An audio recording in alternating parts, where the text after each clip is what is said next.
Washington State Patrol this morning. New numbers about how many employees we will lose at the State Patrol. 127 Washington State Patrol employees will lose their jobs over the vaccine mandate. That makes 74 commissioned troopers and 53 civilian employees. For some comparison there are about 2,200 Washington State employees total, which makes about 6% of the force that will be lost because of the mandate. We're also hearing from some troopers. Listen. This is my final sign-off after 22 years of serving the citizens of the state of Washington. You're hearing from one of two State Patrol troopers who resigned over the vaccine mandate. They made their final calls over the radio hours before the mandate went into effect. Troopers are state employees and must have been vaccinated or exempt to keep their jobs. Because he believed the lies of rich anti-vaccination fanatics who have no science education, like Robert Kennedy Jr., and the constant disinformation campaign against vaccines run by the fully vaccinated billionaire Rupert Murdoch and the fully vaccinated hosts of the Fox primetime shows, all of whom also have no science education whatsoever. 50-year-old Robert LeMay died from COVID-19 on Friday. Because Robert LeMay was victimized by those lies, he was outraged at the governor of Washington, Jay Inslee, for issuing a vaccine mandate for state troopers like him.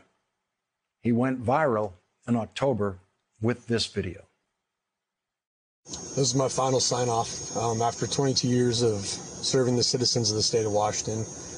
Being asked to leave because I am dirty. This is the last time you'll hear me in a State Patrol car.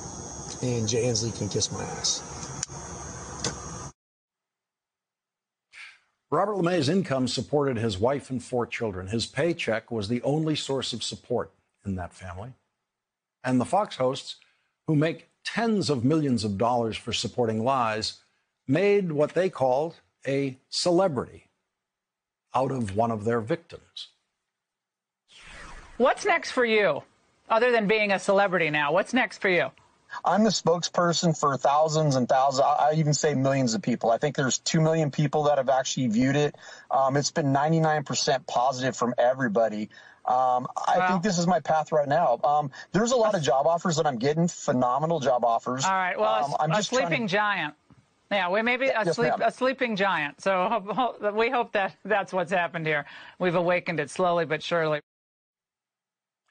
Matthew Gertz, who covers Fox for Media Matters, wrote, "They were happy to tell his story when it was a useful foil against vaccine mandates. Fox viewers heard the hosts they trusted suggest that it was heroic to resign rather than take life-saving drugs. Now that he's dead, they are nowhere to be found." Fox never got around to updating its audience on Robert LeMay's death yesterday, but they did find time to prop up some new anti-vax culture war heroes who are still alive. No word yet on how much Rupert Murdoch will contribute to the GoFundMe page set up for Robert LeMay's family. How about the $100 million or so that he pays the Fox hosts who do everything they possibly can to steer people away from taking the vaccine that all of them have taken? The vaccine that Rupert Murdoch flew across the Atlantic Ocean to get in England before he could get it here. So far, the LeMay family's GoFundMe page has raised $7,610 since Robert LeMay quit his job in October. Please consider helping Robert LeMay's family now. I'm going to make a contribution to the GoFundMe page, and I hope you do too, because Robert LeMay's family needs our help now. And we can be sure that Rupert Murdoch will do nothing.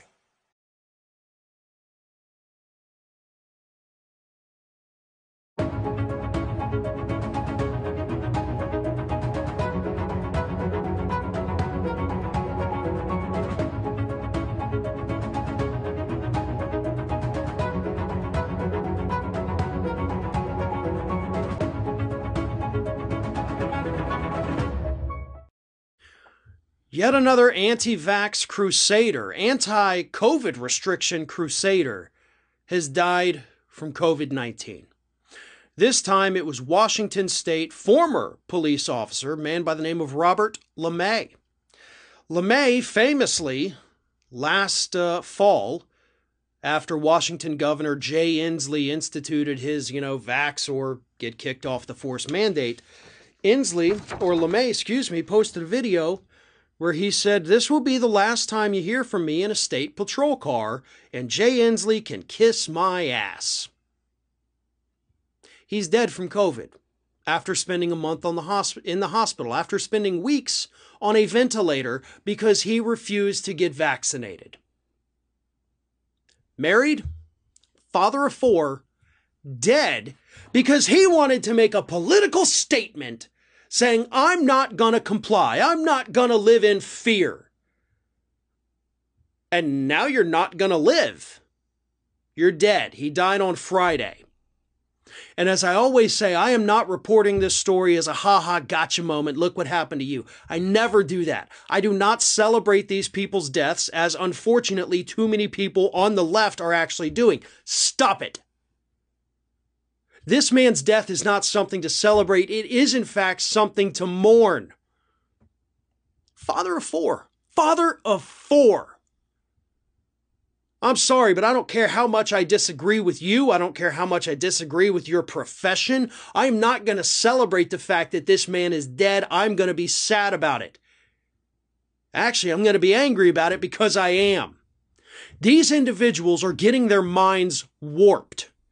They're getting their minds warped by idiots on the left, complete morons on the right, pushing this anti-COVID restriction, anti-vaccine ideology, which is what it's become now. It's not just an opinion. It's not just a denial of the basic science. This is now an ideology for the dumbest people in the United States.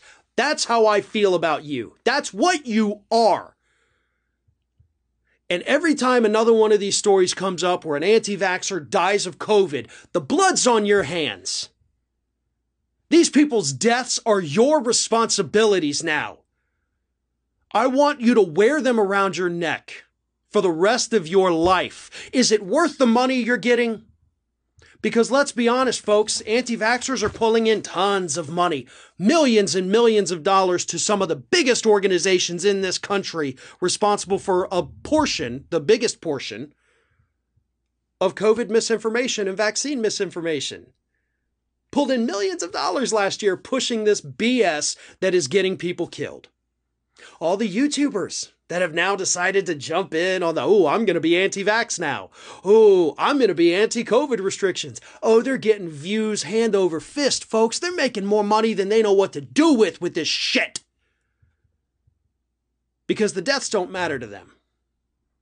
This is just a story that they're going to ignore.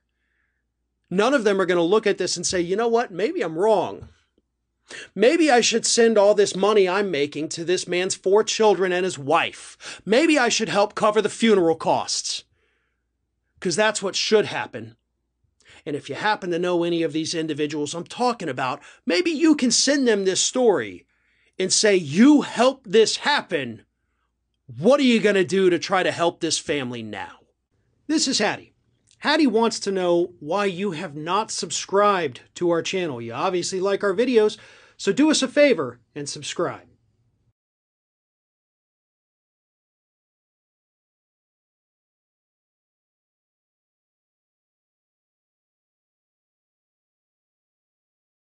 There are sort of like obscure anti-vax people that have died during the pandemic. You know, I'll mention to you, oh, this, deputy county commissioner, I don't even remember what she was, in California, who went to an anti-vax rally and posted some anti-vax stuff on her Facebook. She now died of COVID. But typically, most of those folks are not like known to us. And when they're known to us, they're often not known as anti-vax people. There's an incredible news story, which dozens of you sent me over the weekend, about a Washington State police officer who was sort of a celebrity anti-vaxxer. This was not an obscure random officer. Robert LeMay quit his job as a Washington State trooper because he didn't want to get vaccinated. During his sign-off, which we will look at, He told the Governor Jay Inslee to kiss his ass. He was on Fox News being interviewed by Laura Ingraham as if he was some kind of hero for quitting over the vaccine mandate. He's dead of COVID.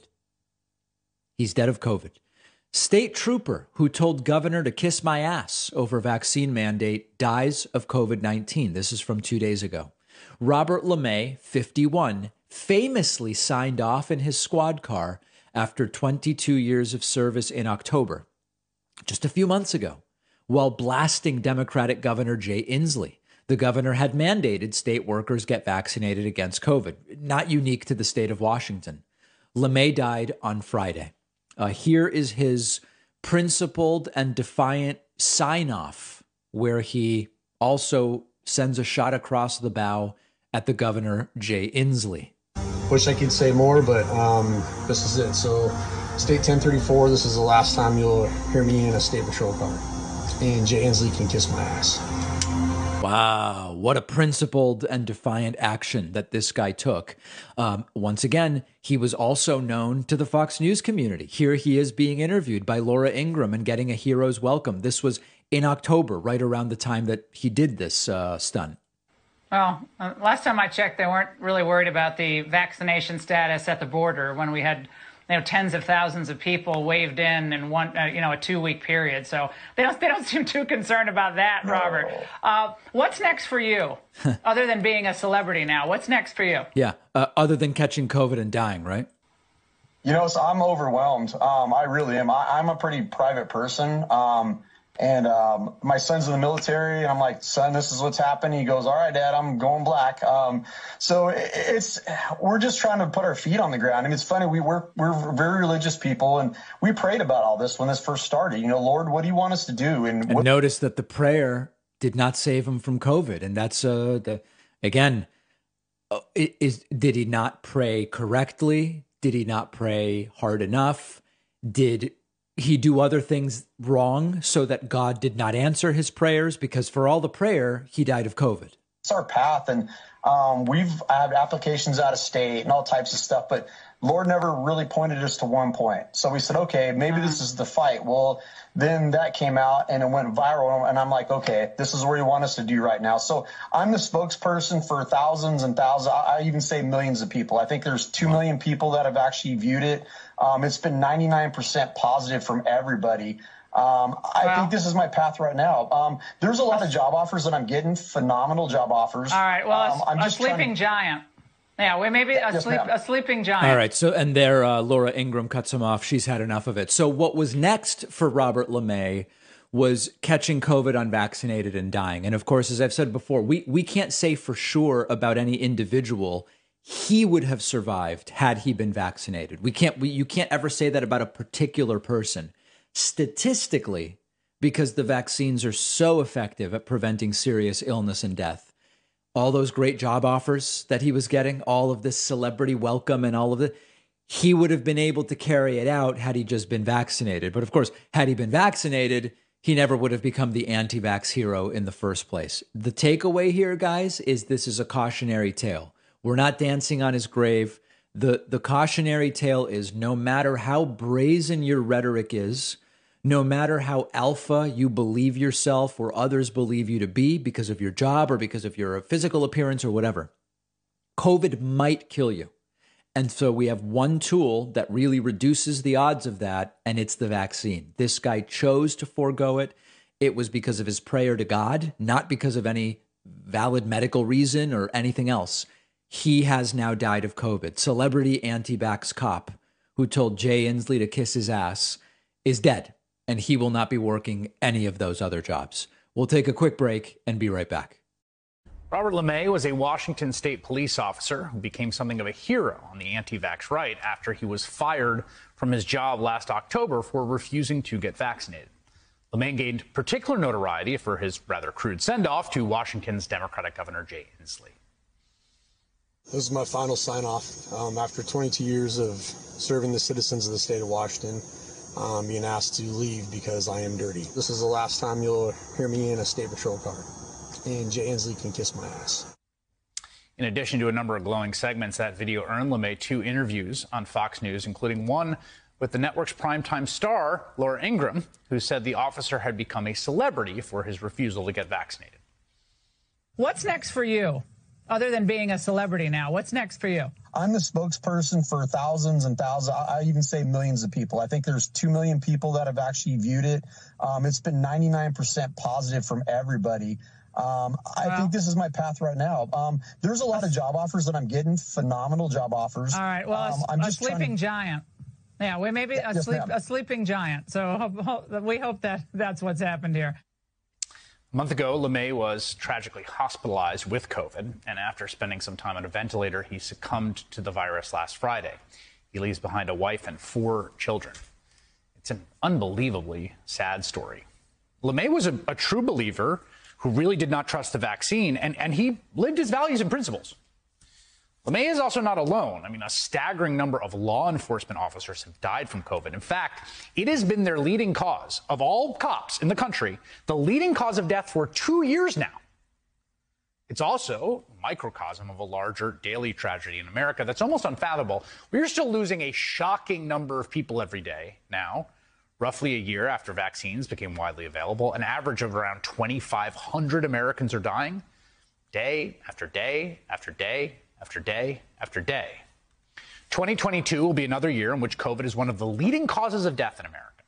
In fact, more people died from COVID in one 11-day period this month than have ever died from homicide in an entire year in this country's history. The vast majority of those deaths are entirely preventable. That's what's so maddening and so upsetting, because all it takes is a few shots to confer hugely beneficial reduction in risk. The horrifying tragedy of America right now is embodied in this story of this individual who lived his values, who was not pretending, who really did what he believed in. Those values, no doubt informed by right-wing media, including Fox News. Robert LeMay did that interview with Laura Ingraham from his squad car. She appeared to be safely ensconced in some remote studio. Ingram's almost certainly vaccinated, probably boosted, because she works for Fox News, a company that takes this virus very, very seriously, at least behind the scenes. They've got all sorts of regulations. They mandate a vaccine or constant testing for their employees. But of course, that message does not make it to the committed viewers of the network. No, no, no. They only hear the anti-vax talking points that made Robert LeMay a celebrity. For their own ratings, for fame, for cynical monetary purposes, I think they don't have enough money. That network, which is overseen by CEO Suzanne Scott, she's the woman who calls the shots over there, and you should know her name, has decided to fan the flames of vaccine resistance. And those flames are getting thousands of people killed. Thousands and thousands and thousands. And when those people die, they are, of course, forgotten by Fox News. LeMay passed away on Friday. And as of this afternoon, the network has not mentioned his death once. This is just one sad chapter in a broader story of preventable tragedy that continues to grind on in America, driven largely by the enterprise that Rupert Murdoch and Suzanne Scott oversee. Angelo Corazon is the president and CEO of Media Matters for America, which has reported on the story of Robert LeMay, and he joins me now. Angelo, I just want to be clear and respectful here. First of all, there are people who die of COVID who are vaccinated. It is not. It doesn't stop you from succumbing to the disease. It's also no one's fault if they get an infectious disease. It doesn't adhere to someone ethically if you catch COVID or you get very sick with COVID. What we do know is that vaccination, and particularly boosted on top of vaccination, reduces by 15, 16 times people's risk of death. And what has the message been from Fox about vaccination in the main?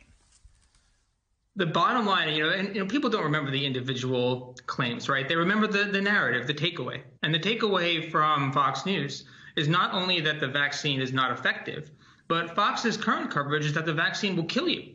That is the bottom line takeaway, that it is either going to hurt you more than COVID would, or alternatively, that it's some kind of an effort to take away your freedom. And if you get vaccinated, you're actually giving in to liberal totalitarians, and a whole bunch of other negative things will come from it. So they sort of give you an either or takeaway, but that is the summation of Fox News's coverage.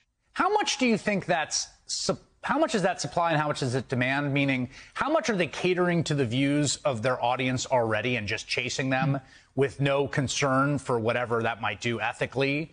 And how much of this is their sort of agenda?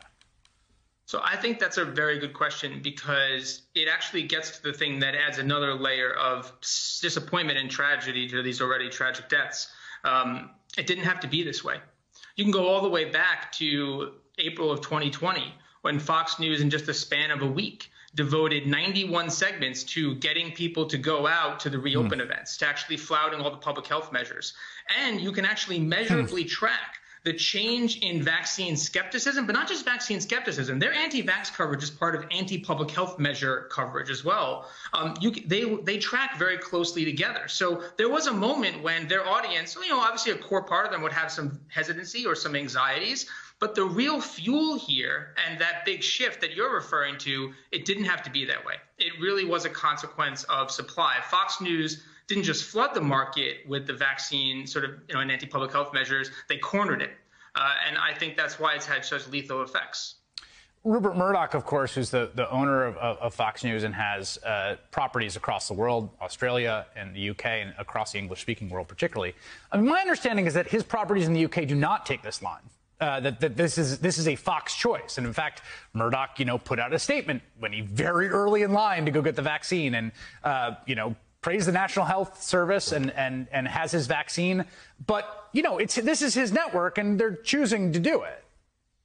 That's right. And, and I think part of that is cultural, right? That the other countries are taking it a little more seriously, although there's starting to be kernels of pushback that's beginning to metastasize in a similar way. But it's not as acceptable. It's like getting in an elevator and start behaving badly, right? There's a norm. People will enforce that. Say, calm down. It's the same thing. Their societies won't tolerate that, not just from a public pressure perspective. The marketplace won't tolerate it. In Australia, their channels there were sanctioned on YouTube in a very meaningful way. They lost their distribution rights for some COVID misinformation. So the penalties were harsh enough to actually make them engage in a normative and acceptable way. That just hasn't been the case here. It's been sort of perverse. They've actually been rewarded for this. And I think that's the real challenge here, is that while we focus online for some of these little pockets of misinformation and their takedowns, Fox News for some reason has been grandfathered in, and they've been able to avoid any of the accountability that much smaller actors have had to endure. That's a good point. It's the most horrifyingly, breathtakingly cynical and inhumane thing that I have seen in my time in public life in the media. There's just nothing that compares to it. Astounding. Angela Carusone, thank you.